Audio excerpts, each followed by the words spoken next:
Manchester. It's one of Europe's fastest growing cities. Blink and you'll miss something new being added to this northern landscape. Its transformation has seen it grow into England's second city, and this series will take a look at what effects these changes have made and what impacts it's had on its identity. In the last part of the series, we looked at whether the changes being made affected the heritage of the centre. Here we'll determine if there are any positives to take from the renovations. I've lived in Manchester all my life. You know, there's so many developments that have gone on which have had to happen because people's expectations, you know, are wider. The restaurants, the shops. So yeah, keep some of the identity, but let's embrace it and move on, and let's sort of say, yeah, that's nice that we've got our history, we've got our, you know, sort of heritage, but now let's move on a little bit and let's embrace, you know, a more of a modern feel. As the city expands and there's like more people living here, like people like got the northern quarter as like a place where they can actually walk down.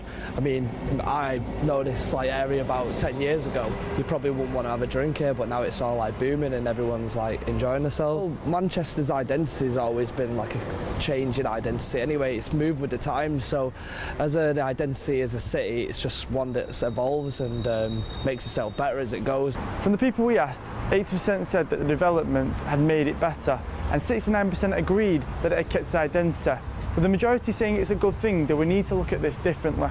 What you get from visitors is what the locals don't seem to get frequently, is how good the city is. So whilst because we're in the bubble of Manchester, we're often thinking, oh, we need to complain about this, we need to complain about that, or we boost things too much, such as that whole Hacienda legacy, which I'm so tired of at the moment, as I think many people are, that we forget, we don't do the big focus. Yes, we should complain about things like the Abercrombie going, because that witnessed the Peterloo Massacre, one of the single, probably most important day in terms of politics within Manchester's history.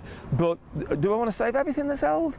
Not in the slightest. Not in the slightest. The key to identity about buildings is very important in Manchester because it's a very unusual city, and certainly its cotton warehouse areas, Princes Street, Whitworth Street, all up in the northern quarter, and that is important. You would never want to lose that or dilute that. But I think the identity comes from better education and more awareness of the city. And one thing I would add to that, and I've been harping on about this in recent interviews, is that I'm sick of this definition, often from a southern press, that we're a working class city. No, we're not. We are a working class city, but I'll tell you what, we're a massively middle class city as well. And if you look at lots of the things that came first from Manchester, then they came from the middle class. So can we have that as well? We don't just want to be completely when somebody talks about us in other countries or other places, they think of like Liam Gallagher. No, we're far more than that. We're far broader than that. We're a proper, fully functioning, modern, mixed economy city with a huge higher education. John has definitely given a fresh perspective on the matter, and the only opinion that matters in the end is the public's. So until next time, this has been Inside Out Northwest.